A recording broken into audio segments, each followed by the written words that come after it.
ದೇವರ ಕೃಪೆಯೊಂದಿಗೆ ವನದುರ್ಗೆಯ ಆಶೀರ್ವಾದ. ನಾಗರ ಪಂಚಮಿಯ ಮರುದಿನ ಇದನ್ನು ತಪ್ಪದೆ ಮಾಡಿ. ಗರುಡ ಪುರಾಣದ ಪ್ರಕಾರ ಕೇವಲ ನಾಗನಿಗೆ ಪೂಜೆ ಮಾಡಿದರೆ ಸಾಕಾಗುವುದಿಲ್ಲವಂತೆ. ಪೂಜೆಯ ದಿನದಂದು ವ್ರತ ಮಾಡಿ ಬ್ರಾಹ್ಮಣರಿಗೆ ಅನ್ನಪ್ರಸಾದವನ್ನು ನೀಡಬೇಕು ಎಂದು ಗರುಡ ಪುರಾಣವು ಹೇಳುತ್ತೆ. ನೀವು ಈ ನಂಬಿಕೆಗಳ ಪ್ರಕಾರ ಪೂಜೆಯನ್ನು ಮಾಡಿರುತ್ತೀರಿ.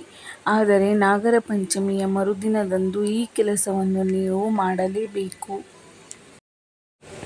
ಆ ಕೆಲಸ ಏನು ಅಂದರೆ, ನೀವು ನಾಗನ ಕಟ್ಟೆಯ ಬಳಿ ಪೂಜೆಯನ್ನು ಮಾಡಿರುತ್ತೀರ.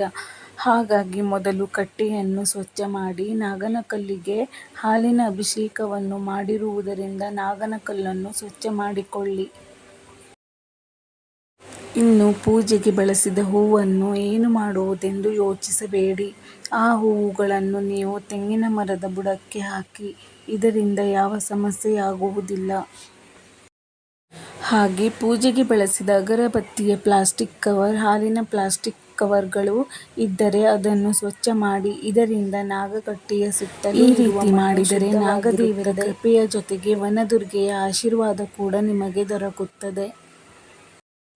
ಸ್ನೇಹಿತರೆ, ಈ ಮಾಹಿತಿ ನಿಮಗೆ ಇಷ್ಟವಾಗಿದ್ದಲ್ಲಿ ದಯವಿಟ್ಟು ಒಂದು ಲೈಕ್ ಮಾಡಿ. ಹಾಗೆಯೇ ಸಬ್ಸ್ಕ್ರೈಬ್ ಆಗೋದನ್ನು ಮರಿಬೇಡಿ. ಇಂತಹ ಹೆಚ್ಚಿನ ಉಪಯುಕ್ತ ಮಾಹಿತಿಯೊಂದಿಗೆ ಮತ್ತೆ ಭೇಟಿಯಾಗೋಣ. ನಮಸ್ಕಾರ.